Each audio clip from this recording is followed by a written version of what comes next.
I know that Kate will probably not be here, and we're missing Scott and Pete, and Scott and Pete. So I think we can. So that's three, and we have five. One, two, three. I thought I saw Pete on a minute ago. He was there and then disappeared for a minute. Yeah. Oh, okay. Well, I'll give him a couple of seconds. But... Okay. Good evening. I'd like to welcome you to the Wyndham Raymond School District Board of Directors. It is 6:30 p.m. on Wednesday, March 17th, 2021. We are in the Zoom video conferencing. Mr. Howell? Kate Bricks, Here. Jenny Butler, Here. Jenny Cummings, Here. Marge Gavoni, Here. Pete Hensler, Anna Keeney, Here. Kate Levier, Scott McLean, Christina Small. Here. And I just saw Scott up here, so. Yes, I see him. Okay. Oh, and Molly Cochran. Molly, Here. Thank you, Molly. For all the people in attendance, I'd like to tell you that we're going to rise to do the pledge, but please mute yourself, and we'll be led by Mr. Nash. Will you all please stand for the pledge? And I will not mute myself. Okay. I pledge allegiance to the flag of the United States of America and to the republic for which it stands, one nation, under God, indivisible, with liberty and justice for all.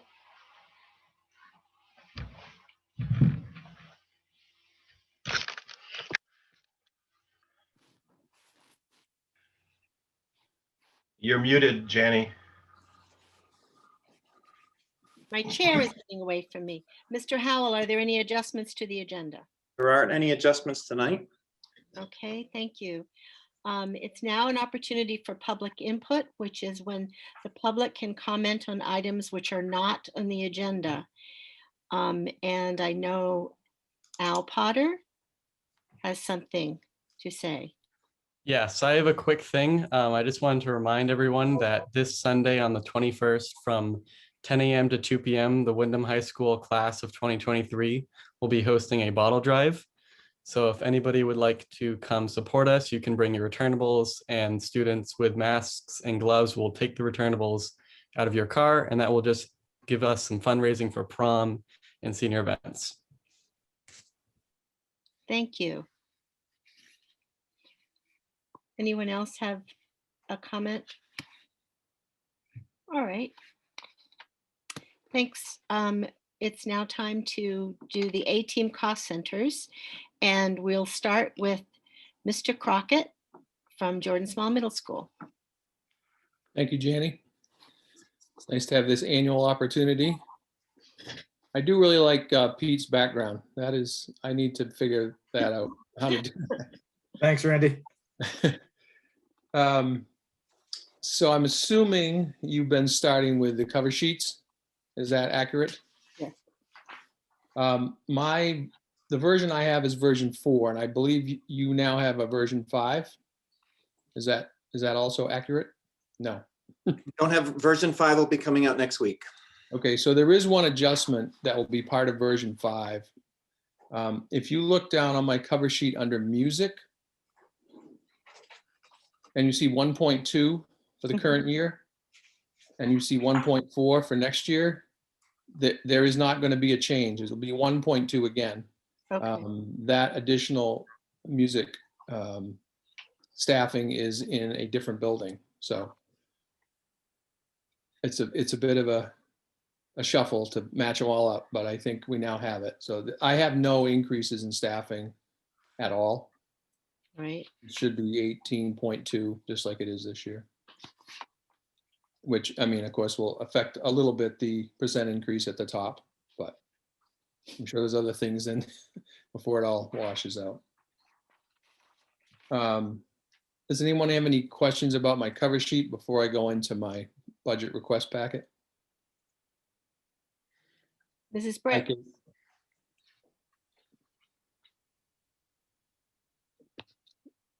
can, Hi, Randy. Thanks for that introduction. Always good to see you.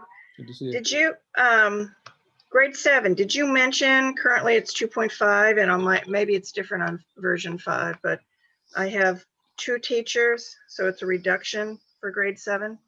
Is that accurate? Yeah, we moved that additional staffing to grade 8 based on enrollment.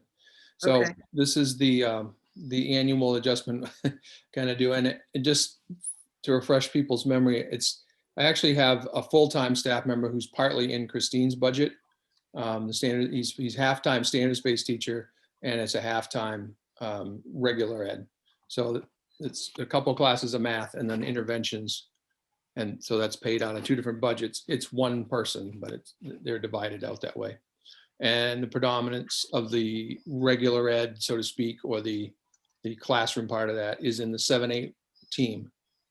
And so it kind of shifts from year to year based on enrollment numbers, how many kids are in algebra, things like that. Perfect. But Thank you. it is accurate, yes. Thank you. All right, so I will go on to my cover sheet. My budget request form, sorry. And when I submitted it, Stacy called me and said, "Are you sure you want all that stuff in there around your belief statement?" And I thought about kind of just hitting the bold sections and leaving the rest out. And then I said, well, if it's all right with you, Stacy, I'd like to leave it because it really does kind of address some of the other pieces that are below it. So that, it's kind of our roadmap for the present and also for the next couple of years, I think. And we revisit this annually and we approach it in different ways. And so the sort of bulleted points in italics are really the actionable pieces of a belief statement. And I don't call it a vision statement. I don't call it a mission statement. I call it a belief statement because we're kind of saying this is what we are committed to as our priorities. So it's not sort of more abstract or global like a vision statement. It's actually, this is what we want to see. This is what we want the outcomes to be. And this is how we think we're going to get there. So I'm sorry, it's messy. And I'm sure Stacy was probably driving her nuts. But I think it's important stuff to have everybody aware of. And it is a living document. So every couple of years we go back and say, all right, we need to make some adjustments. Have some things shifted? We actually used it on our March Professional Development Day last week to talk about instructional practices that we want to expand upon, and we would have it not been a year of COVID. And also, how is this going to dovetail into project-based and experiential learning more deeply in the future? So it's something we work from all the time. So our goals and outcomes are probably going to be fairly similar to some things you have seen or will see from other administrators. Getting Ready Math up and running, implemented well, is an ongoing piece of the work. CPM algebra for some 8th graders who are ready for that is part of that work. We are focused on project-based learning to really deepen understanding of content with kids. And you may recall, I don't remember if I talked about it last year at the budget meetings, but I shifted our STEM teacher position to be more of an integrator across the subject areas position. So the STEM we don't have STEM class. This is all integrated work at various grade levels. So for instance, right now, 5th grade math students are doing measurement and cutting and assembling things in the shop as part of their meeting their standards in geometry, measurement, and also numbers and operations. In the fall, we had a 6th grade science unit based around rocketry, but the underlying standards are all about physics, Newton's laws of motion, things like that. So it's a little different approach than what we've had in the past, which was more like, okay, kids, it's now time to go to your STEM class, and you do that a couple days a week. It was in our academic enrichment team rotation, and now it is not. But this doesn't impact the budget. I just want you to be aware of that. That's been a big shift, and also will continue to move the work forward for project-based learning. And new this year is, a district movement towards increased staff awareness around equity and diversity, and how we ensure that our students all feel welcome and that they belong, and that they're being treated with respect by their peers. And so that's been an interesting process, I think, speaking for myself and my staff. And I'm looking forward to the next steps of that. And so these will be kind of ongoing pieces into next year as well. So that's my overview in terms of where the building's at right now. Next year, of course, we'll be working more on Ready Math implementation when we have everybody back. We can do all those pieces that right now we can't do, like working with partners more and working in groups and problem solving and so forth. And like I said, the continuing of deepening integration and project-based learning. As far as the money goes, I found out recently that the state has changed the rules around equipment and what constitutes equipment. So now I have, if you look down through, my lines, you'll see, why is there a 250% increase in library supplies? And then 2 lines below it, why is there a 100% decrease in library equipment? It's because what we were doing with that money was buying things that were not big ticket items, such as flat screen TVs, audio speakers, peripheral cameras, things like that. And so those are now in supply. So the bottom line there didn't change. It's just where they're located in the budget. With one exception, I did reduce the equipment line under administration by $4,000. And that is because we had 2 years of a cycle of purchasing folding chairs so that we would have decent seating in the gym. And that purchasing process is done. We have the chairs that we need for now. And frankly, even if I wanted more chairs, I don't know where I would store them. So they're in racks, they're readily accessible, they're in great shape. Unfortunately, I haven't been able to be using them very much. So I did reduce $4,000 from equipment that's under the school admin piece. There's a few, adjustments here and there with a few supply lines that have gone up a few $100. It's mostly just the reality of prices for things are tending to move in that direction, and to keep us up to speed with that. Also, project-based learning does tend to require more consumables, and we've tapped into Roots for some of that, and gotten some donations. But I want to make sure we're well prepared for next year to purchase things when we need them. I think that's pretty much it for highlights in terms of, there aren't a lot of major increases or decreases. So go ahead, Marge. Going back to your project-based learning and STEM, I'm just curious, Randy, how are you accomplishing that with the students who are 100% virtual? We're not.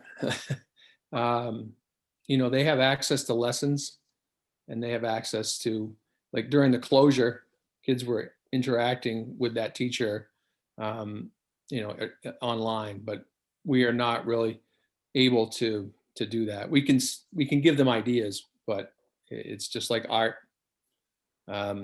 Here's some projects you could do at home, things you might want to try, but it's really not what we want it to be, unfortunately.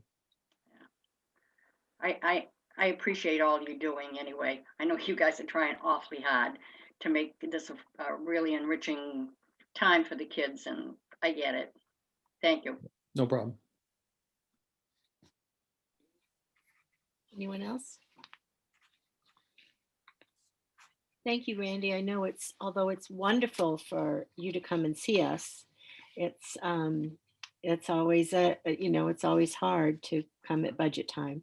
But I want to please convey to your staff how much we respect respect them and are happy with all the efforts that they have made this year.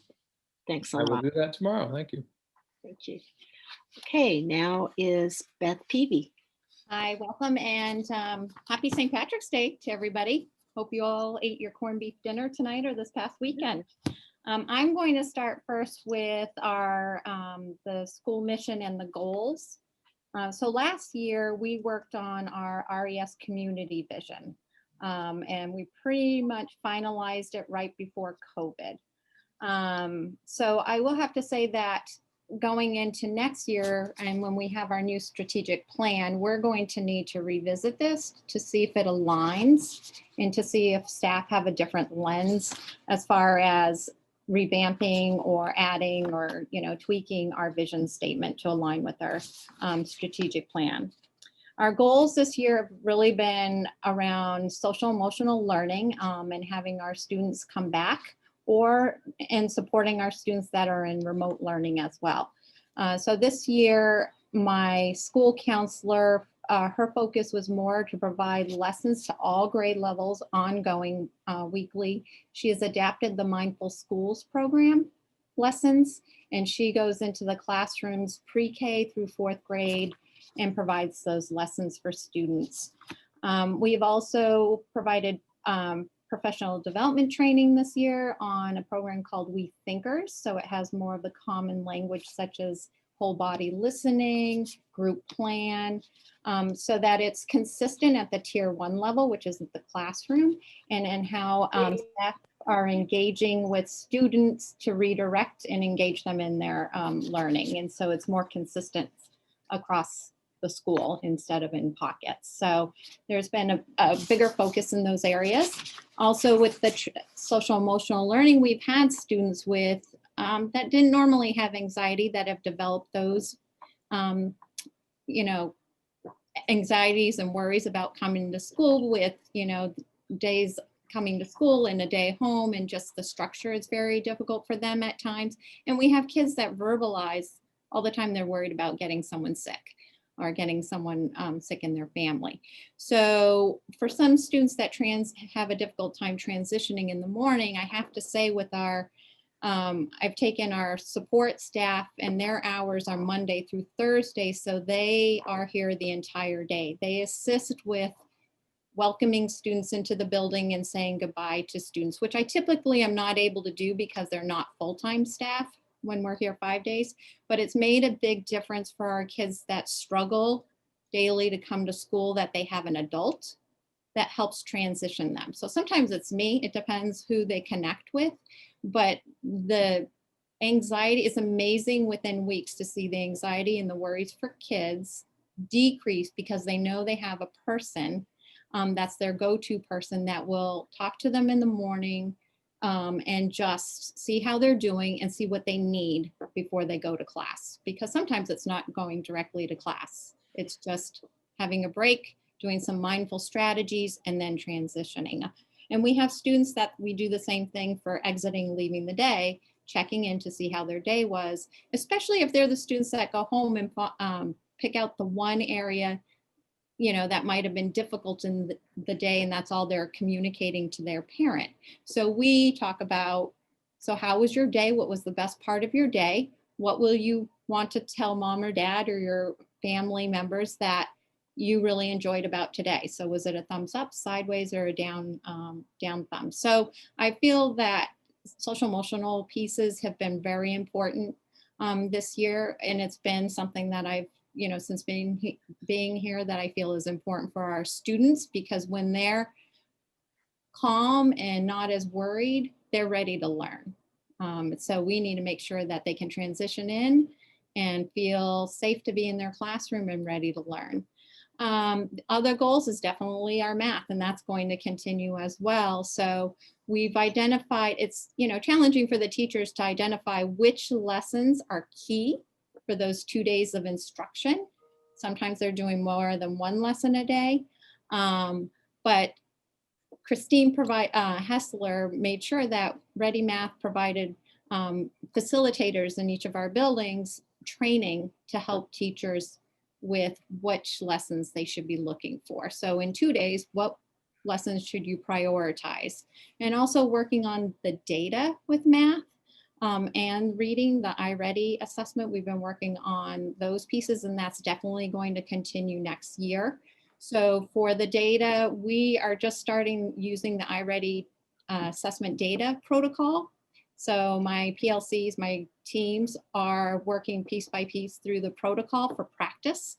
And they know that next year it's going to be scheduled data time and using those protocols so that we have deeper discussions and identifying what students need.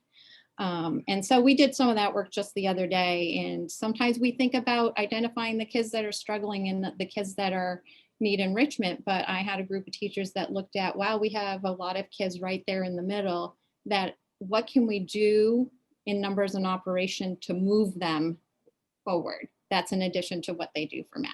So it's great conversations that they're having, and it'll be more frequent next year.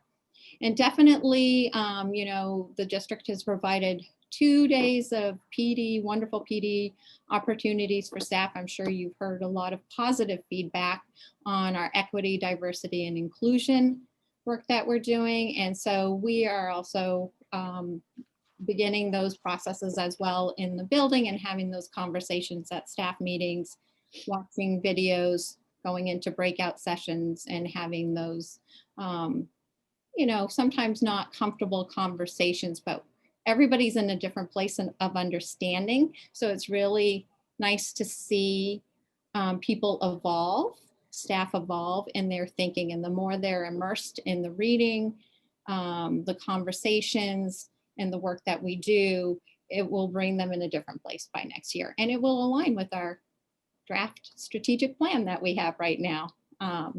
So the other area that I've worked on with staff this year, just because this class structure is very different, you know, it looks almost a little traditional. They're teaching at the front of the room. They are not able to get very close to their students at all times. So feedback. So their lessons I find are a little faster this year because they're trying to get in a lot of material in a short period of time. And so I had some PD on a staff meeting, the difference between praise and positive, you know, feedback that aligns to a student's goal, that helps them to know where they're going and what their next steps are versus just praise. And when is the right time to do praise, and when is it the right time to provide that feedback so they grow in their learning. And so they were given 3 different articles. One was around math and feedback, and went into breakout sessions and had conversations about that. And that's what the staff really realized, is that there's a place and a time for each of those. And it's not all one or the other, but you have to balance the two. I would like to go on to the budget cover sheet. And so my class numbers this year, we had added a 3rd grade teacher because the class size was large. That class size is still going to be large and moving into 4th grade next year. So a teacher will need to move into 4th grade for that class. I am not requesting at this time to add a new teacher to the budget. But what I can't do right now is identify exactly which grade level. My staff are aware, my teachers are aware that a teacher will need to move to 4th grade. What they do not know right now is which grade level teacher will need to do that, where the impact is. And the reason being is because I don't know how many students we're going to have for kindergarten. Yeah. You know, we can assume that there's going to be around 45, but we just don't know. Your numbers on your paper are student enrollment from last year that and I think Dr. Rhodes had also just mentioned that last week, that it's, so I've looked at the numbers based on the students that are in school here in hybrid, how many are in remote, and how many went to homeschool. And so really between K to second grade, K first and second, it could be any one of those grade levels until I have really clear defined who's coming back. So I'll be reaching out to families probably end of April to at least get some sense of who will send their students back, to RES next year, and then make that determination. Do you have any questions about that so far? Scott, did you have a question? I didn't know if there was a. Yes, I'm sorry. I was looking for stuff. So I know I asked the question a couple weeks ago, and I'm going to go ahead and ask it again, just strictly from a facilities standpoint. We've got one elementary school that's busting at the seams, and then another one that looks like it could use a little bit more room. So I'm curious, do you have any ideas as far as the pre-K? Are you guys planning on doing any type of maybe a step-up day to get the kids interested in kindergarten, and then maybe they know who their teachers are? Or is that what you're referring to right now? So are you asking like for the transition from pre-K to kindergarten? Correct. I'm Oh. curious how many Wyndham kids that are over there right now that are in pre-K program Okay. maybe want to stay over at RES strictly. So, yeah. Out of our 32 students, 8 of them are Raymond students, 24 would be going to Wyndham Primary. At this time, I've only had one parent, that's a Wyndham parent, that has approached me about having their students stay here. And then there's a process for that through the superintendent's office. So at this time, I have not had other parents requesting that. Okay, thank you. You answered it perfectly. All right, so I'm going to move on to our, Beth, we have Pete Great, with a question. sorry, Pete. All right, thanks, Beth. All right, so I'm looking at the student numbers, and everything seems to match up pretty well, except for I'm looking at kindergarten as of March 4th, 2020, 45 students listed there on kindergarten. When I look at next year, grade 1, I'm only seeing 32. So I'm just looking for maybe what the disconnect is there. Well, so what I have for current kindergarten students that are in my building, that are in remote or homeschooled, would be 40 students for next year for first grade.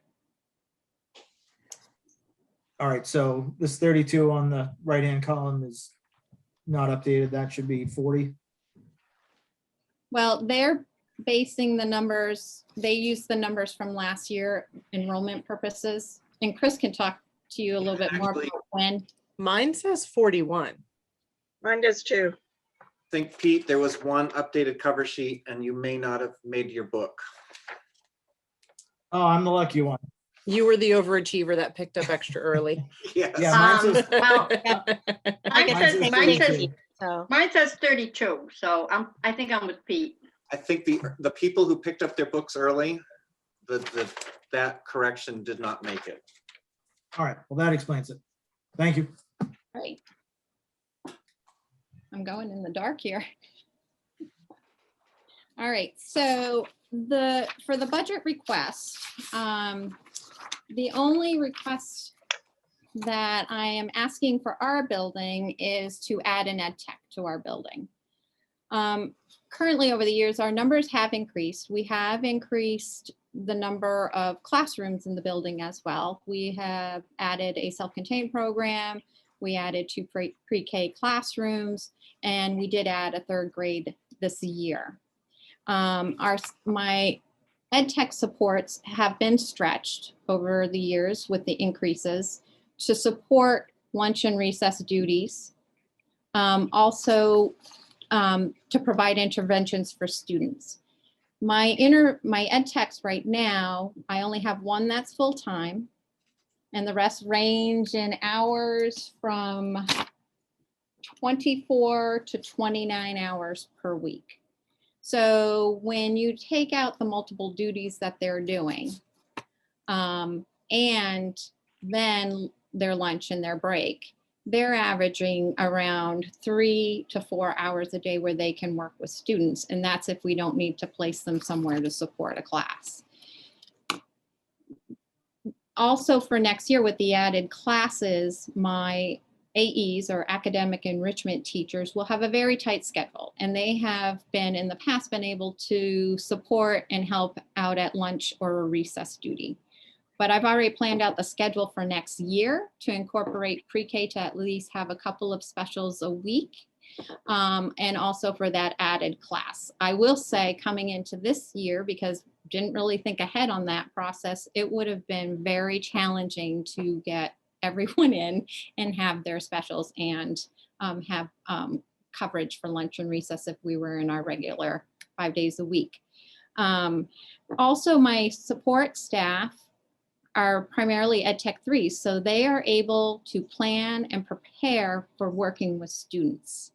Teachers often give them lessons from iReady that support what prerequisite skills they need to work on, but they do need time to plan and make sure they have the materials. So when you're looking at the number of hours that are left for them to work with students in reading and in math and planning, it's not a lot. So I feel like adding another ed tech support would support the coverage we will need for lunch and recess, because I will not be able to use my academic enrichment teachers, as well as supporting our students and making sure we're not taking away from interventions to cover duties. Do you have any questions?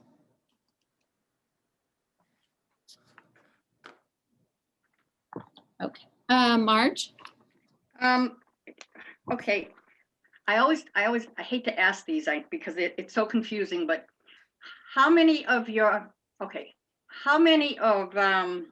Lisa's ed techs do you have in your building that fall under her and not under you? I always get confused as to which ed techs come from where. So the ed techs I'm talking about is a regular ed tech, so not a special ed tech.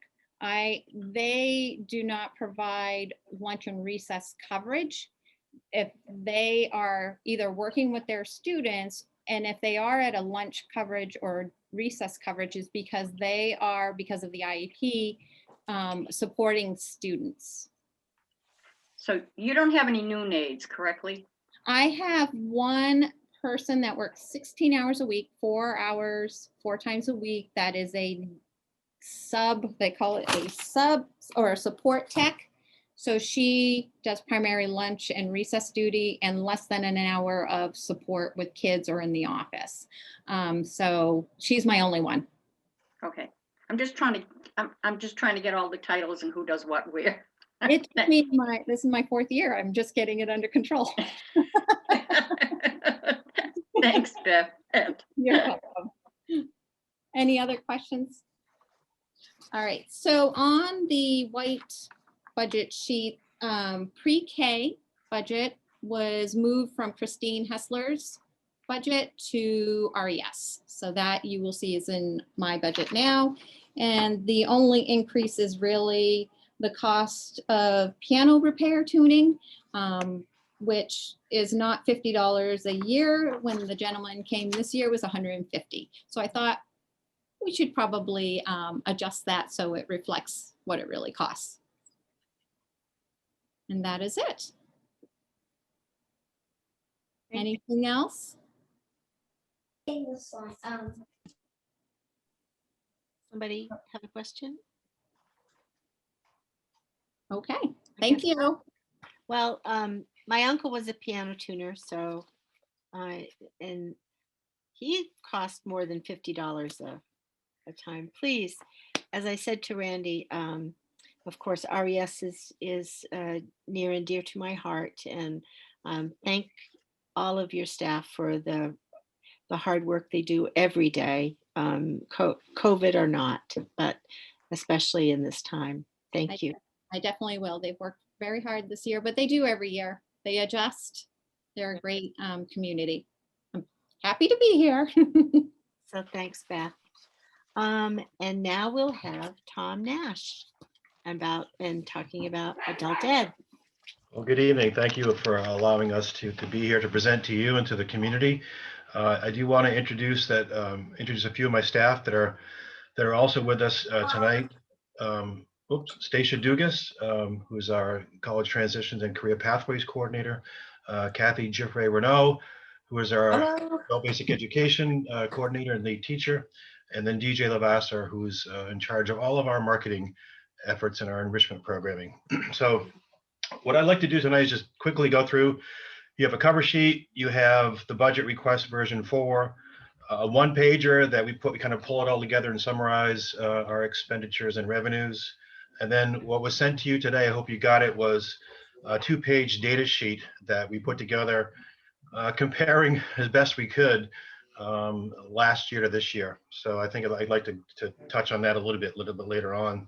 So going back to our cover sheet, and I'll apologize a little bit, but I also want to make sure I put it out there that it's a great way to learn more about our program and what our mission is and what our goals are and how we meet those goals for the community. This past year was tough, but it's also our flexibility is our strength, and our ability to pivot is our strength.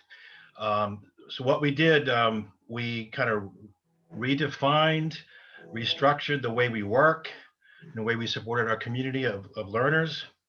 We canceled a lot of classes initially, but we also were able to, the coordinators were able to then pivot, get teachers that were comfortable in using technology to go online. And then there was, later on, we were able to get, oops, sorry, was there something? Okay, I'm getting some feedback. Is that from me? I'm sorry. Everyone is muted right now, so I'm not sure where it's coming from. Okay. Other than you, Tom. It almost sounded like it was music, but I don't think it's me. So we were able to adapt to the new paradigm, be flexible, creative with the courses. And we got through that initial shock. Some staff were able to work from home. And we realized that we continue to offer a high number of high quality classes to the community. The majority online, but we were able to offer some in-person learning, testing, and advising as well. So what we did last year, we again made that hybrid format available to the community, continued to keep our academic and standards high, provided ESOL learning plans to support the goals of our students, and we have seen a large intake, a large influx and uptick on ESOL students, and Kathy might be able to talk a little bit about that. We also increased the number of days that we test people on industry certificates. So, and Stacia might be able to briefly talk about that too. And it's a way of getting people back into the workforce, and we know that that is going to be probably one of our primary jobs moving forward post-pandemic. Not only getting students back in that need to work on their basic skills, get their high school credential, but also looking to be to retool and reskill and to get back into the workforce, or again change a career. Looking at my notes here. Again, we were able to access one of the strengths of our program is this technology piece. And we've been able to have not only the smart boards and the video conferencing systems, but getting computers in the hands of students. And that's been really important for a lot of our adults who do not have the technology at home. And we're able to get loaners to them so they could continue to access programming from home. And that's been a huge help, and Kathy can talk about that. We're able to use some of the federal funds to purchase some computers so we could do that. So that has been very helpful to our program to the tune of, I think, $15,000 or $16,000 that we were able to help us purchase some technology to enhance the program for our students. Kathy or Stacia or DJ, do you want to say anything at all about kind of where we've been, and then we can talk about where we're going? I can go if you want. Do I Kathy? have, can everyone hear me? Is that my feedback? No. Okay. Hi, I'm Kathy, and the AB coordinator. And I'll quickly say that after the pandemic, we were shut down for a couple of weeks, and we were able to do remote HiSET and other instruction, not a problem. And then once we were allowed back into the building, it was almost business as usual. But this semester, we're seeing more students who, although they might want remote learning, we've decided and determined that they need to be doing in person. So we've been doing that. And another great thing is that Portland Adult Ed is overflowing with ESLL students. And so a caseworker in Portland contacted me. She works with the Latinx students. And she has referred to me over 15 Latinx students who are joining our ESOL classes, the majority of whom are receiving our technology, but they've been consistently attending. And so I feel that the AB programs in particular are still robust as they ever were. And I think after post-pandemic, we're going to see even more students coming our way to receive our services, to find education in a non-traditional setting. Thanks, Kathy. Either Stacia or DJ want to say a few words before we move on? Yeah, I can go. So we have, with the technology, been able to, like Kathy was saying, expand on our virtual learning with her department. But in addition to that, we've actually been able to expand with our enrichment program. A lot of our classes we converted over, actually most of our classes we converted over to virtual learning. It was a little slow at first, and of course, with our demographic of learners, it has been a great experience for them to be able to grow and to learn a new skill in that sense. Plus, it actually, I think, has provided us a new opportunity to offer classes, even going in the future, once we can go back to having in-person classes, to offer an alternative method for teaching these classes to these students. Beyond that, I think that we are moving in the right direction. I think that our enrollments are starting to edge back the right direction, and it looks like it's trending the right way for us. So, kind of where we are for now. Thanks. And then Stacia. I'm sorry about that. My husband's playing guitar downstairs, and I didn't think I could hear it that well, and I had to go down and tell him to turn it down. He got some new stuff today, so he's very excited. So we've seen a pretty big uptick in the high stakes testing with the Scantron testers. I think what we're seeing is the folks that have been stuck home studying or taking online courses for the last year are reaching the point of certification. So we're getting a lot of that. I've upped the number of seats. I primarily work from home, which has gone very well, and go in on either Mondays or Fridays whenever I have testers. And they've been great about coming in and doing all the safety protocols. It's been done really well and really safely. So I think increasing that number, and it's a really great revenue source for our department. And that's been great. I do a couple of the enrichment classes along with DJ. Some of the things like CPR has been really filling up, and we were able to secure the Wyndham Veterans Center as an offsite location to hold classes. So such a huge space, and people were distanced and spread out, and that's been really well received.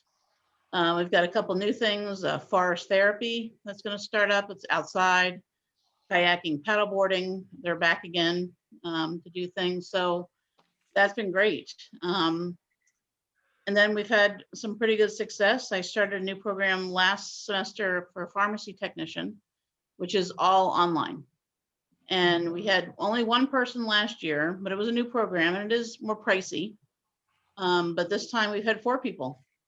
So I think the popularity of that is growing, and it's a very needed, very local. I've spoken to Walgreens, and they're interested in possibly using us as a training facility. So we're just kind of moving forward in that vein and what we can do and with the virtual options. So I think it's going pretty well. Thanks, Thank Stacia. Thank you. Sorry about the guitar. But Yeah. So what we have done is we've kind of redesigned our program, keeping the hybrid options available. And I think moving forward, we'll continue to do that, because we do find that it's been well received by some of our students, especially those that have barriers to participate, whether they have childcare issues or transportation issues, and maybe even in work schedules that don't quite jive. So moving forward, like what are we doing next year to support the district? We're going to continue to do what we've been doing, to continue to meet the needs of the community, to find out what their needs are in terms of whether it be basic skills instruction, whether it be workforce training, whether it be academic improvement, whether they want to go back to college, whether they want to go into a trade. So we're going to be there for, and again, we are very nimble at doing that. Let's see. Now, I guess I'm going to switch over to the budget request sheets itself, version 4.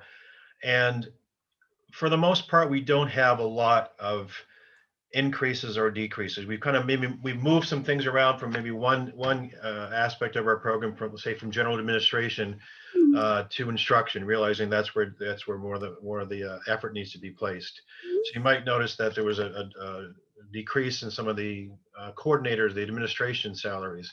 Well, you'll also find almost an equal increase in some of the instructional salaries in the diploma area. There is a fairly large increase.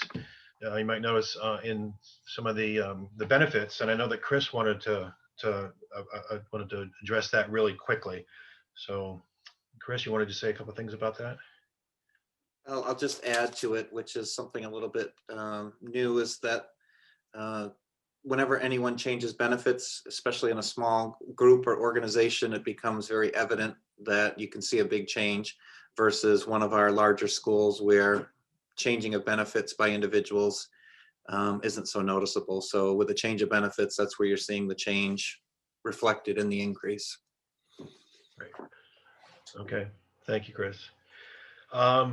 So we really don't, besides the minor ups and downs and adjustments, doing the best we can to predict what students will take next year, based on a normal year.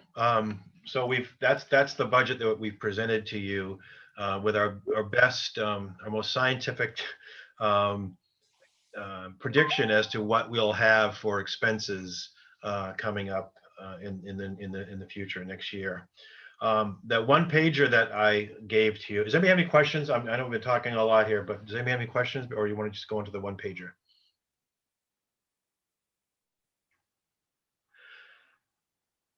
Go ahead. Okay. Yeah, and so that again, it summarizes our regular budget, some grants we have. The entrepreneur program is basically it's a placeholder there. So if a business came to us and said, "I'd love you to do training for us," and we hadn't really planned on that, then we would be taking in money to run that program, and then have the expenses going out as well. So it's kind of a wash, but we had to kind of come up with an idea of what we could do if we had additional requests for programming that we had not planned on. So there's the expense side, and then the revenue side. We have been able to, over the last several years, we've had a carry forward fund that we've been able to use to help run our program. As you can see, that there is that we are now needing to have an additional increase in our local appropriation. Again, it's the first time in several years that we've needed to do that. So, and then we're just anticipate our fees would stay the same as much as possible. We have no idea what to expect, and our state allocation did go down slightly. And we also have no idea what we'll get for grants next year, but we just kind of put our best estimate in there and then adjust accordingly later on. Does anybody have any questions about that? Scott. I'm sorry. Hey, Tom, how are you? Good. How you doing, Scott? Good, thank you. So I was looking at this sheet, the single page here that you were referring to. Yes. And I just wanted to ask you, there was a couple of big decreases. One was for high school completion, 13,875. I'm curious, are you seeing an increase in GED requests coming through? Is that what that is? We actually did move some expenses out of the administration line into instruction, about $6,000 or so. So wanted to make sure that was covered there. But we do anticipate that we're going to see a greater need for additional courses. Kathy has, she's been receiving inquiries from the high school, quite a few from the high school, to see if there was any alternate pathways that the students might have as options for them. So I do think we're going to see an uptick in the high school completion area next year. Okay. Yep. Yeah. And it's called the high set, Scott. It used to be called the GED, but now it's the high set. Okay, I apologize. Thank you for. That's okay. And the high set stands for high school equivalency test. So it's just the new GED with a different name. Yeah. Okay. I'll be honest with you. I get formative and summative backwards all the time. So That's okay. my next question I actually had, you can answer it, or Chris, feel free to jump in. I'm going down to local property tax. Is that for the modules, and why would that, I'm curious why that would be coming out of your budget? Yeah, are you looking at the one pager, which is the version 4 page, Scott? I am, yes. Adult ed is a separate line and is a separate revenue that comes into adult ed.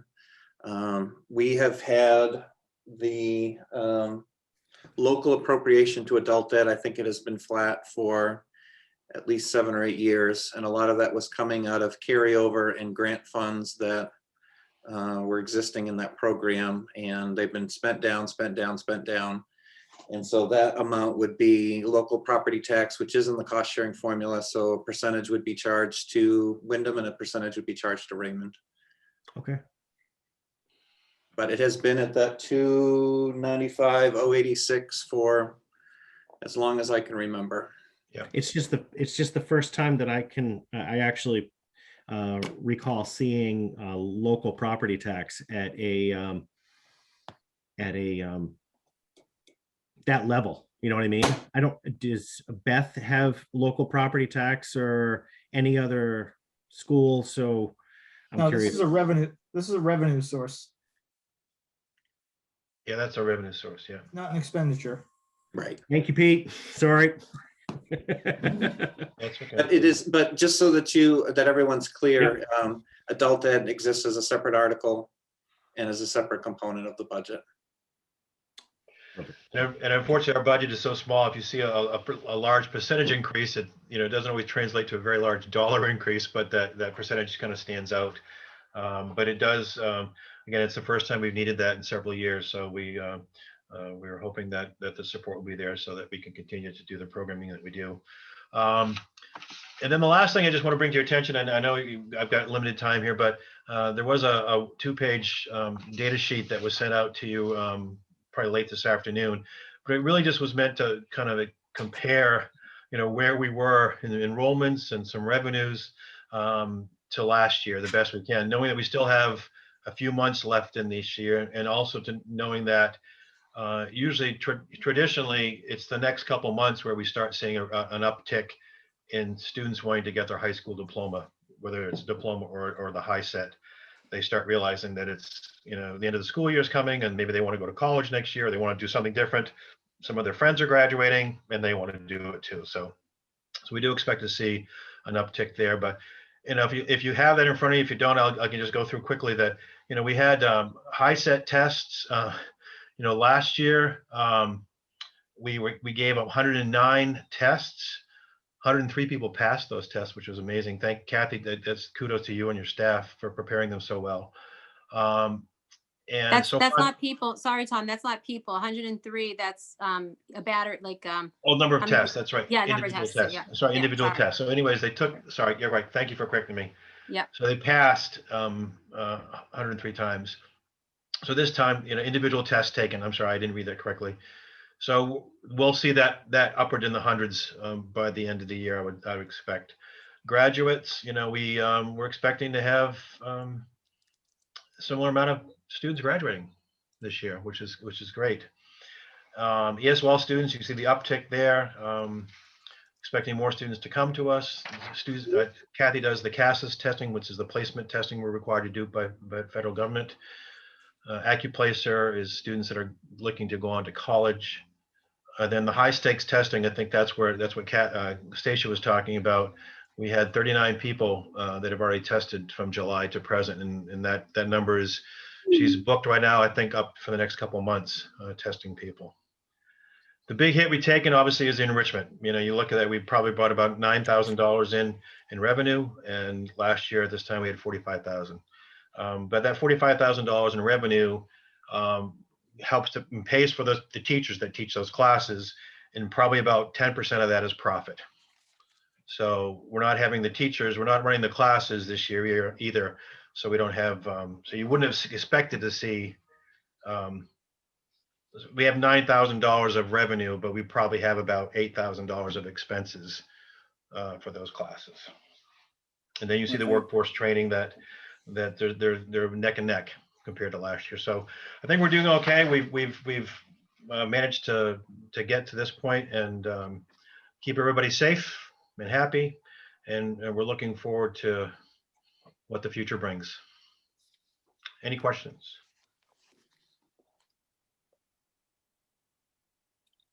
No questions. I don't see any. Okay. You did. It's because you guys did such a great job. That's why everybody. But feel free. Thank you. Thanks so much for the time. And again, if you have any questions about the data or the budget, obviously please feel free to reach out to us, and we'll answer all your questions. While we have you, can you just mention the fellowship program that Kathy's been added into? Sure. So Kathy, I think she's right there. She's smiling. So the Coalition on Adult Basic Education, COABE, is the largest adult education association in the country. I've been a member for several years. I'm the past president of the organization, but I've done a lot of, I've been able to do a lot of advocacy work over the years. And Kathy had approached me about a month or so ago and said, hey, there's this new program. We have an opportunity. They're looking for applications for fellows, people to join this fellowship program to get more training in the areas of advocacy. And Kathy said, I've been involved in adult ed for 13 to 14 years. I want to do something different with my career. I'd love to get this, I'd like to get into this. So she applied, and she was the only person selected from Maine, along with about 45 other people from around the country, to start a fellowship program, which kicks off tomorrow or next week. Kicks off tomorrow. So Kathy starts it tomorrow. So we're very proud of her. We know she'll do our program. She'll do our community. She'll do our state. She'll make us proud. And she's really, really enthusiastic about doing this. Kathy, you want to say anything at all? Number one, I'm honored, and thank you, Tom, for the great recommendation. And I hope to do Maine proud and learn as much as I can, and then advocate as best I can going forward for adult education, and always have us front and center when they talk about education, because we are a vital part of this community. So I really appreciate it. Thank you. Thank you, and congratulations again, Kathy. Thank you, Chris, for saying something about that. Marge, did you have a question? Yeah, Kathy, over the years, because we've been together, I want to say you are the epitome of advocacy. Oh, I have seen you advocate for more folks than I can count. So thank you so much, and I'm so pleased that you're able to do this. Thank you, Marge. I really appreciate that. Thank you. I feel like this is the right, it's the right path for me. I think it's going to be a good fit. Well, generally at this time I say, Tom, please convey to your staff how proud we are of all their efforts. But I can say, Kathy, DJ, Stacia, and Tom, thank you so much for all that you do for these learners. And you're right, this is a vital part of the community. So thanks again. You're welcome. We think that the health and wellness of our community is so important, and we hope, and we're glad we can be a part of that and help. So Thanks again for your support. You're welcome. Okay, Mr. Howell. I probably have the shortest cost center of anybody, and I'll just be quickly covering the cost center, which is Director 10 in your budget book, which is myself and Terry Coolidge, the administrative assistant, and then also Christine Hessler's budget, which is Director 12, which includes Christine and the rest of the business office. And within my budget, some professional things that are there, as well as some of the district things such as strategic planning, and also things like the link. And in Christine's budget, you have all those wonderful drive things, which are property and liability insurance, the school lunch transfer, and then you also have the board's contingency fund. But we are not proposing any changes to any lines that you see there. And all of the expenses there either reflect what we're predicting for insurance costs or costs that are related to health insurance for the employees that are within this group. So pretty short, not a lot of changes within either of those two cost centers. Told you it'd be a very quick one. Christina. Can you tell me last year how much, if anything, we spent out of the budget reserve? We didn't spend anything out of the budget reserve last year, Okay, and that went all into carry forward. okay. And do you know when we expect to get the final numbers on the property liability insurance? Typically, we get those in May when we do our renewals. We should know overall health insurance. I think we will learn worst case scenario in the next 2 or 3 weeks. Actually, next 2 weeks, we'll know worst case scenario. And then we should know final health insurance numbers beginning of the month. Thank you. Scott? And then Chris, 5% is built in as a buffer, is that correct? For which portion, Scott? For Christine's. And then for yours, actually, I guess it doesn't really matter. Is it a 5% budget increase is what we usually factor in? Typically, that's where we start, and then okay, we go from there. Thank you. Usually adjusting downward, which. Right. Yep. Are we all set? Any other questions? Okay, seeing none. Thank you. Mr. Howell, please convey to your staff, or I'll convey it tomorrow morning. But I'm joking, but sincere thanks from all of us for the hard work that you all do. Really appreciate it. Okay, could I have a motion? Oh, sorry, public comment. I forgot about it last week. This is an opportunity for the public to comment on any of the items here in the budget. So raise your hand if you have a question. Seeing none. Now, Christina, would you give us a motion to the report of the secretary? I move to approve the minutes of the March 10th, 2021 meeting. Second. It's been moved by Christina, second by Pete. Any public comment on the motion? Any board discussion? All those in favor? Kate Bricks, Yes. Jenny Butler, Yes. Janie Cummings, Aye. Marge Gavoni, Yes. Pete Hensler, Aye. Anna Keeney, Yes. Scott McLean, Yay. Christina Small. Yes. The motion carries. Committee reports. All right, finance met on Thursday via Zoom with representatives from both the towns of Wyndham and Raymond's to discuss the cost sharing formula. just an opportunity for representatives to give any input or ask any questions that they might have about the formula. Thought it was a good meeting. We had David Nadeau from Wyndham, and then we had Rolf Olson from Raymond. And just in brief summary, David Nadeau thought that the formula continues to be fair, and Rolf Olson thought that we should look into possibly including a pupil percentage into the formula as well. So we took that, and Chris has already made arrangements to meet again with Rolf individually to go over, all the details of that and to take a look. So I don't know, Chris, if you have anything else that you want to add to that. No, actually, I think Pete, you captured all of it. There are some follow-up meetings. And basically, Ralph for the Raymond Select Board wanted just to look at how student count and also how valuation, how they impact the formula. And Dave Netto was interested in just looking at, for the Wyndham Town Council, how to help explain how everything's broken down between what comes down through the ED 279 and for what is required for the district to spend, and then additionally how subsidy is worked out, and then local additional. So we're going to meet Friday morning. I think Ralph and I meet on the 24th, so next Wednesday.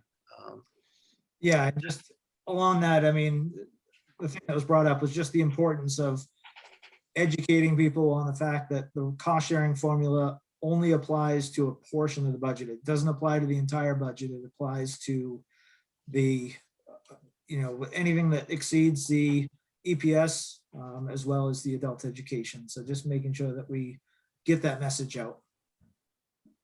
So that's it. Thanks, Pete. Marge? Yes, I can kind of consolidate them both because they're both pretty much for the for paths and Westbrook Vocational. All of the in-person is going quite well. The same cannot be said. Virtual days are a problem for both of the schools. They're finding it very difficult to get the students to participate. They are trying to get very creative in how they bring them in.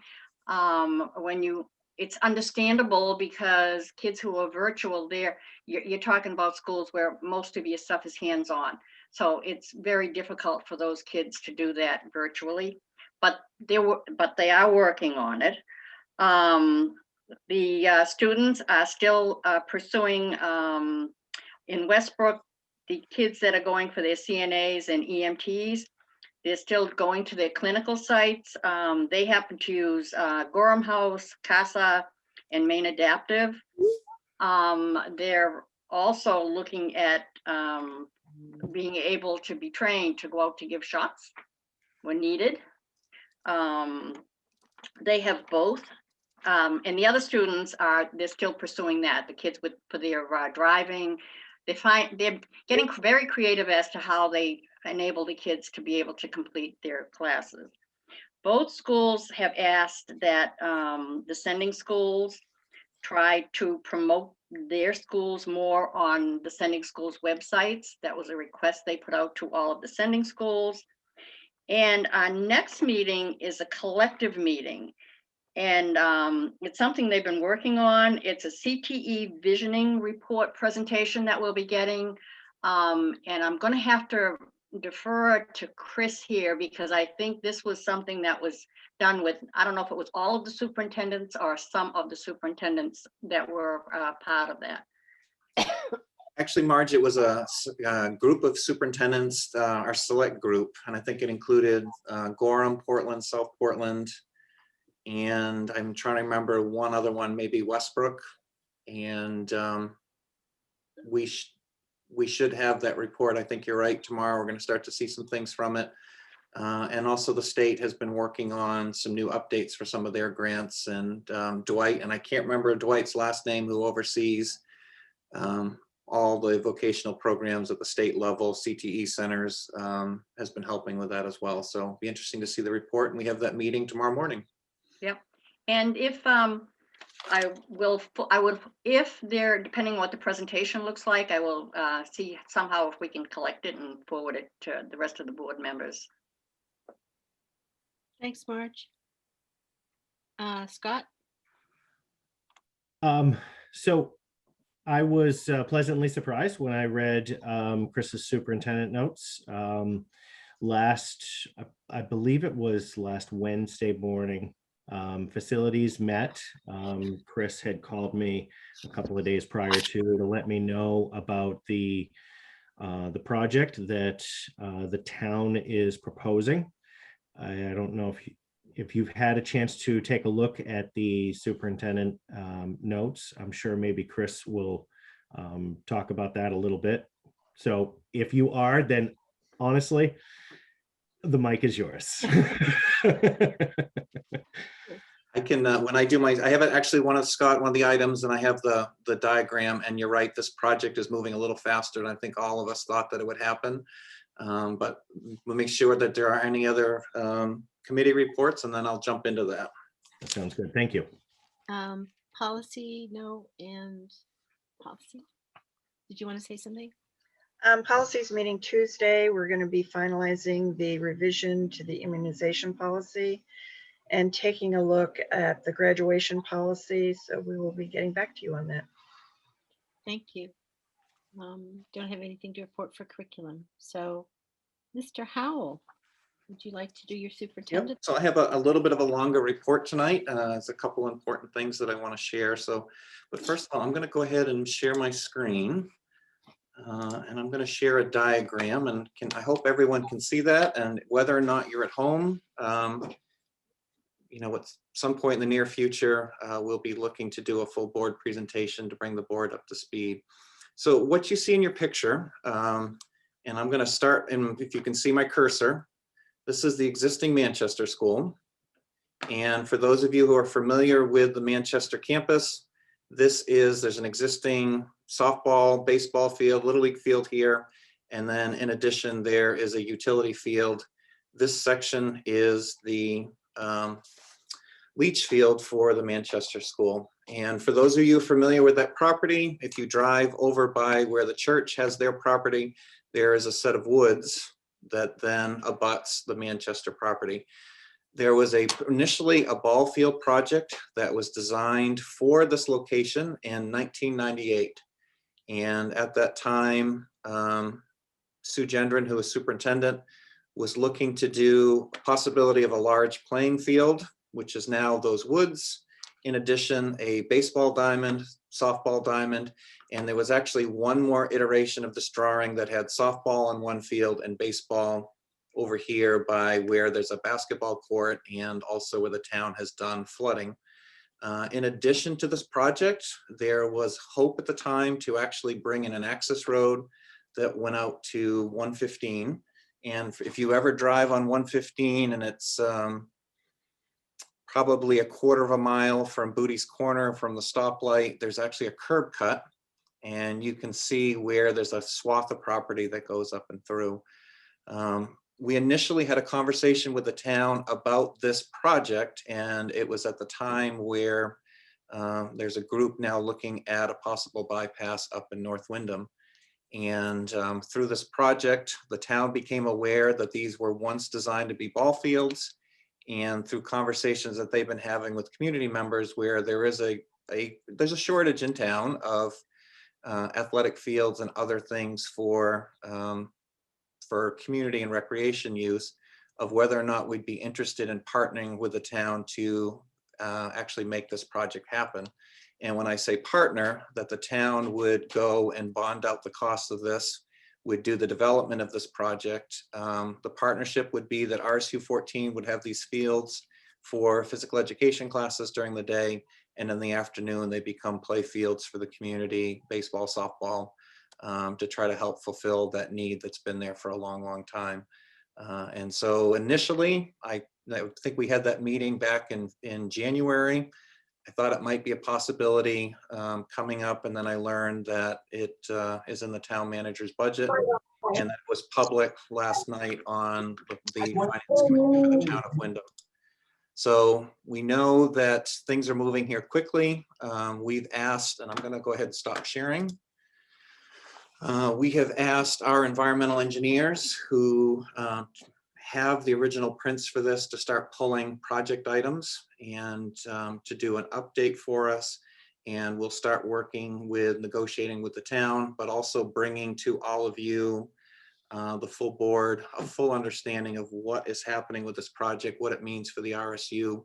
We are not by any means committed. It will require a board vote to go through this, and will require some legal negotiations as far as somebody else developing your property. But I think it's an exciting thing, and I think it's an exciting way to develop a piece of property that we currently just do not have the funds to do. Pete. Yeah, it's definitely exciting. I'm excited at the prospect. And I know it's very early on in the project, but has there been any kind of discussion as to who would be responsible for maintaining the fields? Would that be an RSU 14 facilities responsibility, or would that be the town? We are still in discussions with that, Pete. And part of it is also is that we want to make sure that if we're taking care of it, it's done to our specs. But that's one other component that would have to be negotiated. In addition, we need to do some work on what is this road, because the last thing we want it is just all of a sudden to become a pass through for 115. And for people cutting through the property that's there.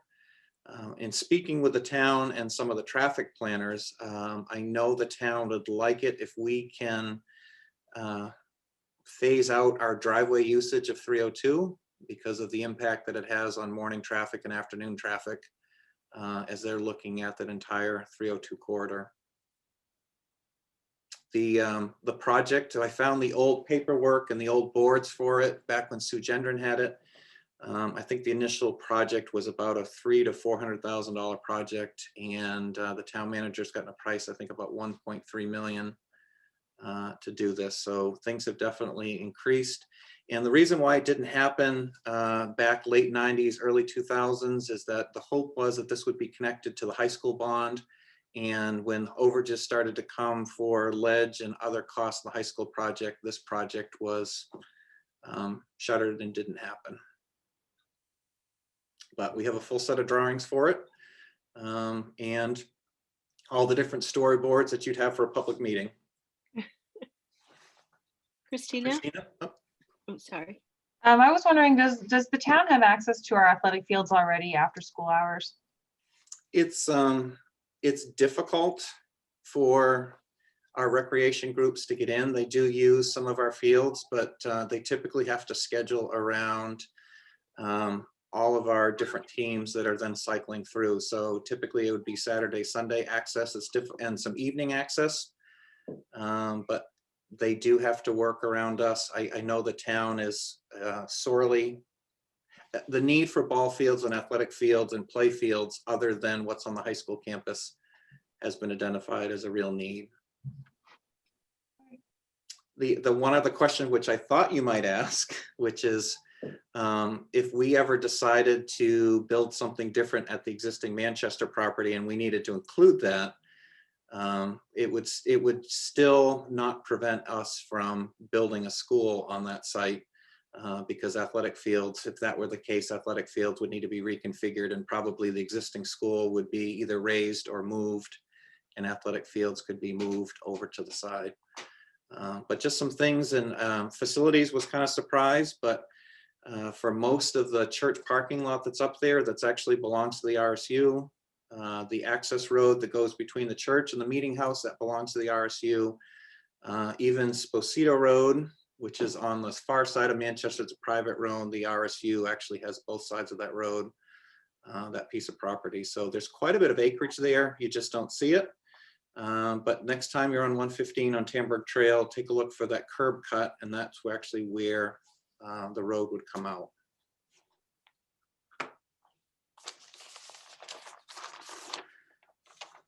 All right, I'm gonna move on here. So stay tuned. I you know, as this thing moves forward, we will bring all of that to you. We'll also bring the updated drawings, and then Bill, if he didn't have enough to do already, is looking at what our requirements would be for stormwater drainage and permits and other things to pull in this project. We had so I'm going to change subject here. We had an absolutely outstanding workshop day last Friday, and I think it's the second largest Zoom that we've had. Actually, it's probably the largest Zoom that we had with all of our teaching staff and then many of our support staff who were participating, looking at issues of race, equity, poverty, disabilities, and working in a combination of some smaller groups with a keynote, and then having some great discussions. And Christine Hessler and Christine Frost-Burtonang were the absolute wonderful brainchilds behind that, and did quite a bit through that project. So Christine, if you want to give just a quick little snapshot. Absolutely, Chris. Yes, it was an excellent day. The feedback has been overwhelming, and Christine Hessler and I will walk through the survey with a fine-tooth comb, the exit survey from the day, and really think about planning for next steps. So to start the day, Chris Howell opened everything up to try to connect the dots for staff.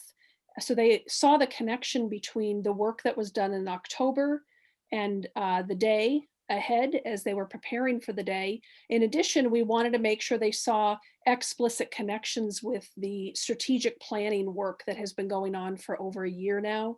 So it was really critical to make sure folks who aren't actively involved in some of the ongoing conversations, that they saw all of those connections and also saw that their feedback matters. So when they provide input at the end of a day, like they did in October, that survey really helped us plan the model of the day last Friday. And so that's important for them to see those explicit connections. After Chris did some connecting of dots, we welcomed Lawrence Alexander back. He was very gracious to return again. He delivered the keynote in the fall and pushed us to deepen our thinking. So he went to the next layer of conversation around equity in practice, and helping people understand that regardless of the topic that they had selected for the day, whether it was race or poverty, learning differences, or social emotional learning, that all of those topics, if you will, at the center of each is this word equity, and how do we as practitioners ensure that we have schools that are equitable for all. So he did a nice job. And then we thought it would be important to help staff who aren't involved in some of these other projects and collaborative teams, that they understand this work continues, and we welcome them into future collaboration opportunities. So we highlighted the large group, the social emotional learning team that started last year that I've presented to all of you about before. Also the Cultural Competence Institute, that's the group I've spoken to you about. You have over 400 educators across the state of Maine, over 30 school districts joining that work with Lawrence Alexander, and Maine School Management and Maine School Superintendents Association working to lead that conversation around cultural competency. And we also introduced everyone to the work of the Mid-Atlantic Equity Consortium and the Center for Education Equity. And we have 5 folks participating in that work. That's really examining policies, curriculum, programming with an equity lens. And then we took a moment to have the high school team, a fabulous group of over 10 educators, I believe, who have worked on developing a website called Facilitating Tough Talks, Tools for Supporting High Stakes Conversations in the Classroom. Really a website of wonderful resources that could be used at all levels, but in particular geared more to the secondary level. And we also did a little bit of work exploring and sharing the Telling Many Stories website that was developed to help staff understand how to examine curriculum for equity, inclusion. And then the last group, Strategic Planning Committee, because one of the core beliefs that has emerged out of that year-long process is equity. And so we took a moment to share the draft statement, the core belief statement, and helped folks see how the work in their small groups would be tied to that. So staff had some time to do an independent survey that was focused on equity and also gave us an opportunity to gather feedback about this year, in particular in light of COVID. So there was a two-part survey, and then they had some independent time to prepare for their session of choice, where they were reading excerpts from texts that we delivered out to schools based on their selection. And they had videos, TED Talks, interviews, a variety of resources. And then we pulled everyone back and ended the professional development session with a panel discussion focused on belonging, where we had 4 outstanding students from Wyndham High School and the Katahdin program, and staff members from Wyndham High School join in that panel discussion to share stories of times when they felt they belonged and times when they did not. And it was incredibly powerful. So before everyone left, we had them do one more quick survey with feedback that will drive our next steps.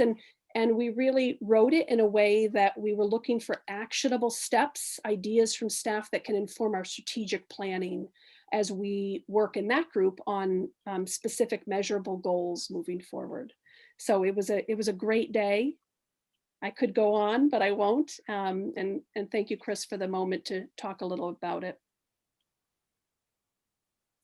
I'm gonna just, my last 2 items. So first of all, this is time of year where we start thinking about graduation. And currently the high school is working through 3 graduation plans, which is, might as well have a good plan. So one, we've reached out to the Cross Center because of the governor's change in May to 75% of indoor capacity. The Cross Center, which has a capacity of somewhere in the neighborhood of about 8,000, 75% of that puts us about 6,000. A Wyndham High School graduation is around 3,000. And so whether or not we can and whether or not they will be hosting graduations.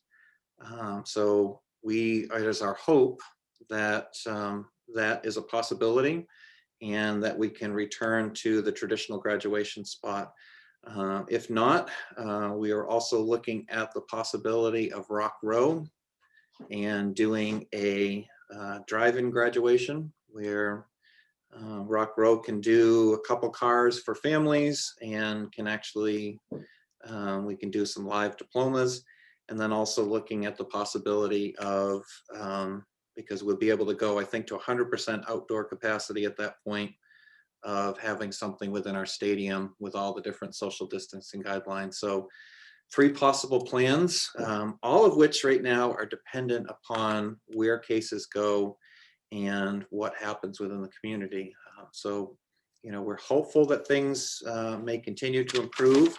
And this really just kind of ties me next into, I think, the question that everyone's been asking, and it's just, there's been a lot of press on it lately, which is about school reopening and what the plans are in the RSU. And a lot of this, I think, has been catapulted to the forefront as we've reached this 1-year anniversary of being in a pandemic and having to make changes in schools. So first of all, having to go fully remote last year, and then working through the summer and planning a hybrid model. And the other thing that I think has kind of catapulted some of this is the attention that's been seen in the news with vaccinations.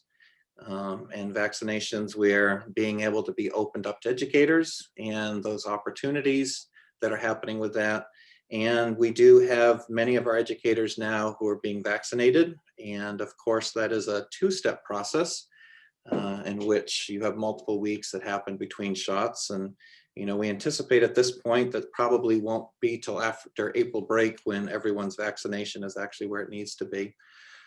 So those 2 things seem to, as of recently, and then addition, some high profile news stories around some districts that Falmouth looking to bring some students back. In addition, I think Bonnie Eagle announcing that it's going to try to bring back 1st graders and 6th graders and then see where they go from that. But a lot of those things just kind of help propel. And I think the hard part for us is that we are actively planning right now for how do we have more students come in this spring and continue to open up, and then also look to what we're planning for, which is a full reopening in the fall. What's hard right now at the moment is that we have that movement that's going there. And I think something that I think has kind of almost been saddened me a little bit is the case decline that we saw in southern Maine, that we saw a bit of a steady decline, now seems to have leveled off and we've risen a little bit. And the little break that we had for, I'm sure what people now are probably sick of getting letters from me for COVID community communication.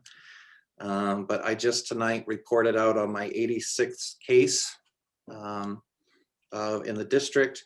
And right now we have 10 active cases in the district and we have 79 students in quarantine. And I think what's also been hard for us as we've been navigating this is that while other states, governors have made announcements and have looked to loosen restrictions, Maine has not made those same announcements. And so we still are operating under what are 3-foot social distancing with kids who are sitting with masks, and 6 foot plus when they are dining with each other and when they have those masks off. And those have presented some challenges for us, which is how to be able to feed kids, how to put kids on a bus, how to make sure that we have appropriate spaces for large groups of students to be in. And what's I think has been difficult, and I think difficult in some of the emails that I've had to send to people, is that different districts are in different spots based upon their facilities. And so we do have some districts around us that have declining enrollments and excess building space. And when you pair declining enrollment with excess building space, you are able to open some things up. Another district that's near us is Yarmouth. Yarmouth just finished a 3-year, $46 million building project last week, where they just picked up 12 additional classrooms. And so they're looking at how do we use those additional classrooms? How can we open up a little bit more? And we have Portland. Portland just announced that they're going to bring their sophomores, juniors, and seniors in. And think about it, throughout this entire year, our sophomore, junior, and seniors have at least been able to participate in a hybrid and be able to be there. South Portland announced to their community last night that they're going to stay hybrid for the rest of the year because they've not seen a path forward. In addition, the town which I live in, so it's interesting, you have Yarmouth on one side, Falmouth on the other, and Falmouth's going to try to bring in some elementary after April break, their middle school the middle of May, and their high school the first week of June. And then you have Cumberland in the middle, and Cumberland has said to the community, we don't have the space because of our buildings. And they just appointed a task force this week at their board meeting. Actually, they're looking for members to look at opening. So we've got different districts in different places based on ages of buildings, classroom sizes, and you have a bunch of superintendents and school administrators trying to figure out, with the space we have and the conditions that we have and trying to meet these social distancing requirements, how do we get the most number of students into our buildings? And because everyone agrees that students do best when they can be here as often as possible. Yes, remote, we've seen some success and we've also seen some challenges with it, but we would love to be able to have our students here. And also, I just, it's important to also say to the community, and I think I said this to a couple people I spoke to today, for many of us, it's the last thing that we think about when we fall asleep. And it's the first thing that we think of when we wake up is how do we get more kids in? What are some busing options? What are some possible distancing options? And our administrators have been working really hard. They've been problem solving. And I know the community wants some answers now. I will be have some final meetings next week. I'm hoping to announce some concrete plans for ways to bring some additional students in while still meeting CDC guidelines, because those don't go away. Those are legal requirements, that things that we have to follow right now. They're not a choice. Social distancing is certainly not a choice. And then looking to make some recommendations forward. I'm not sure if everybody saw in the Press Herald, I think it was Tuesday, there was one of the editorial was about kids need to be in school. And I think the final meat of it, when you've got about 2/3 of the way down, is that until the state of Maine and the Maine CDC changes those social distancing guidelines, it's going to be very, very difficult. And there's some new research out there that shows that students who are masked and you're following other safety requirements, that social distancing doesn't become as important. So we will wait and see whether or not the governor and our main CDC takes that advice, or if they go in a different direction. I know, Pete, last meeting we had talked a lot about Massachusetts, and it's going to be interesting to see what happens in Massachusetts, because they'd set a timeline for right before April break, trying to get elementary back, middle school back in May, and to see whether or not that actually happens, or if there's other things that go forward. But I want the community to know that we are planning. We do have some ideas. We're looking at 5 or 6 different scenarios, and we will commit to the scenario that can bring the greatest number of students for additional in-person, but that actually then also meets those guidelines, because we don't have a choice about those. We need to meet those, and we need to keep our community safe. Another just a great example of where we are in this pandemic at the moment. I think over the last couple days, I think I've sent 5 letters. And if we had been fully in person for, I think, Sunday's letter, the quarantine actually would have been up over 200 students, and Wyndham High School would be closed for the next week and a half. And so trying to navigate, how do we continue to keep these quarantines and exposures as small as possible? But again, getting students here. And part of this is also, we may have to rely on the community for some help with some things, but please know that we want to have kids back, and we will do everything we can within the confines of what we have for facilities and what's available to us to do the best and the most right by our students. So I will have a letter that's going out Friday, and I hope to have some more concrete things announced next week, so that people can kind of get in their eyes and their minds what's going to be happening for the rest of the year. Thanks, Chris.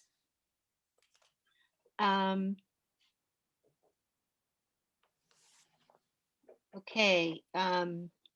Thanks, everybody, with their thumbs up. It's now time for the board roundtable. Jenny? I was fortunate to go to the SMAA championships last Friday. Were you going to talk about it, Scott? That's right.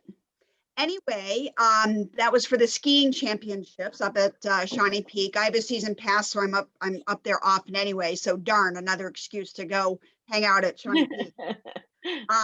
We had Sarah Hare, who became the SMA Giant Slalom champion. Other top 10 finishers were Lily McLean and Annie Jackson. For the boys, Sam Plummer and Nolan Dries were also in the top 10 for GS. Okay. Our girls finished 2nd of 6. The boys finished 5th of 6. For slalom, Lily and Annie were also still in the top 10.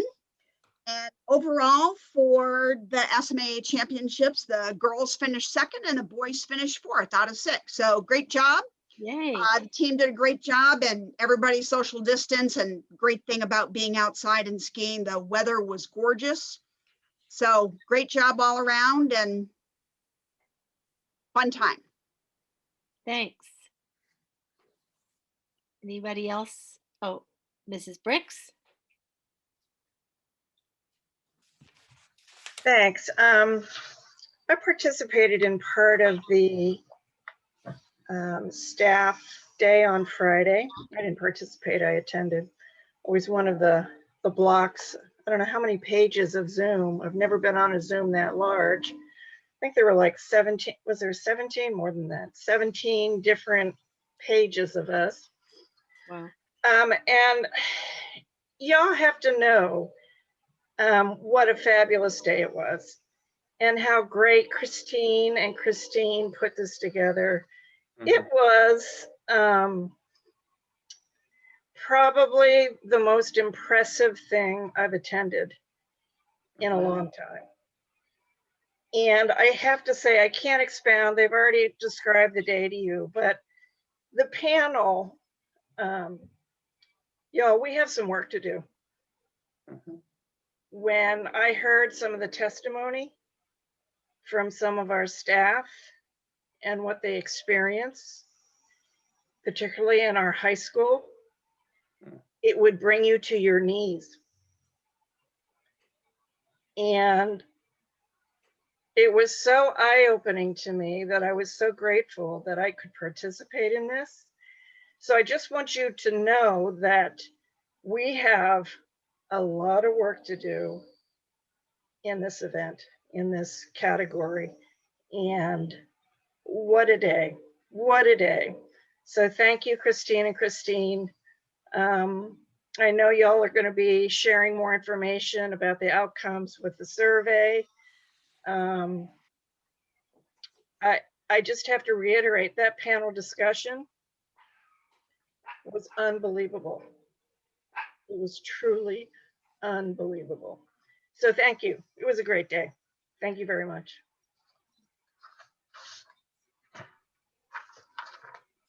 Okay, I'll recognize myself. Kate was kind enough to share some of how excited she was, what a wonderful experience it was, and especially about the panel. And I want to see it. So was that recorded? Yeah, I would really like to see that. And